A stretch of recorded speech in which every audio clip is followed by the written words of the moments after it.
ఎట్లా చూడొచ్చు విలీనం చేస్తామన్న అంశం చాలా సంవత్సరాల నుంచి కూడా ఇబ్బంది పడుతున్న పరిస్థితి. మే నేను ఎండిపోయిన మొక్కకు నీరు పోసి ఎలాగైతే నేను బతికించుకుంటున్నా, నేను ఆర్టీసీ వాళ్ళని నేను కన్న బిడ్డలాగా నేను సాక్కుంటా, కన్న తండ్రి వల్ల నేను ఆదరిస్తా, నాకు సపోర్ట్ చేయండి అని ఎప్పుడైతే సీఎం రేవంత్ గారు అన్నారో, అరే సీఎం రేవంత్ రెడ్డి గారి యొక్క మాట ప్రకారం మేమందరం కూడా అదే ప్రగతి భవన్ ఒక్కటే మేము ఆలోచించమండి. మా తరఫున వచ్చినారు, మేము కూడా సపోర్ట్ చేయాలనే ఉద్దేశంతో మాత్రమే మేము ఆయనకు అండగా ఉండి గెలిపించుకోవడం జరిగింది. మేనిఫెస్టోలో కూడా పెట్టడం జరిగింది. ప్రభుత్వంలో విలీనం నేను దట్టు 3 months లోపు నేను చేస్తానని మాకు మేనిఫెస్టోలో పెట్టడం జరిగింది. అది దాన్ని అనుసరించే మేము అడగడం జరిగింది.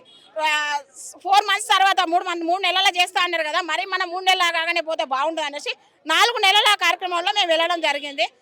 మేము కొత్తగా ప్రభుత్వం ఏర్పడింది, మాకు నిధులు కావాలి, నిధులు సమకూరాలంటే కొంత టైం పడుతుంది అని అన్నారు. దాన్ని కాస్త 6-8 months అయింది. మరి తర్వాత 4 months కలిపి 8 monthsకి వెళ్ళినప్పుడు లేదండి ఇంకా కాలేదు, చేస్తాము త్వరలో చేస్తాము ఎప్పుడు వెళ్ళి గడప తట్టినా కూడా, ఆఫీస్కి వెళ్ళిన కార్యాలయానికి వెళ్ళినా కూడా, వినతి పత్రాలు సమర్పించినా కూడా, ఎప్పుడు వెళ్ళినా కూడా తర్వాత త్వరలో అన్న మాటనే వినిపించడం జరిగింది. ఆ 8 నెలలు కాస్త 2 సంవత్సరాల 4 నెలలు జరిగిందండి.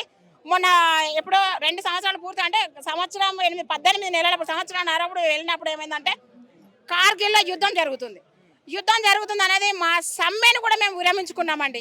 సమ్మె చేస్తామనే ఆలోచన అంతా సమకూరిన తర్వాత కూడా ఆ సమ్మెను కూడా విరమించుకున్నాము. కేవలం కార్గిల్లో యుద్ధం జరుగుతుందనే ఆ ప్రాతిపదికతోనే అది విరమించుకున్నాక కూడా ఇంతవరకు మమ్మల్ని కనుచూపు మేర కూడా దగ్గరికి రానివ్వలేదు, మమ్మల్ని ఆదరించలేదు.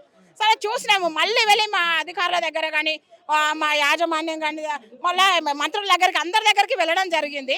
మళ్ళీ మెమోరాండంలు ఇవ్వడం జరిగింది, లెటర్ల పూర్వకంగా కానీ కార్యాచరణ లాస్ట్కు లెటర్ రైటింగ్ ద్వారా కూడా మేము వాళ్ళ దగ్గర కలవడం జరిగిందండి.